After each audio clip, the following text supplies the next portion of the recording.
المشهد هو لعرقلة سير استثنائية على مستوى الطريق الرابطة بين تطوان وطنجة بفعل فيضان خلفته أولى التساقطات المطرية التي عرفتها تطوان صباح اليوم. هذا المشهد تكرر بالعديد من النقاط السوداء من بينها المنطقة الصناعية والمضيق وبعض الأحياء الهامشية بتطوان.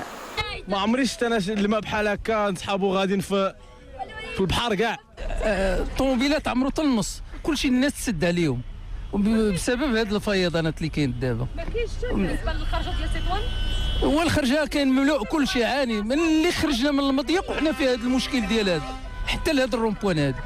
الشتاء هو الماء هو من فوق والطريقه غطلقات كلشي غطلق والفيضان وقع الحديد وقف، كل عام كيوقع هذا الشيء هنايا.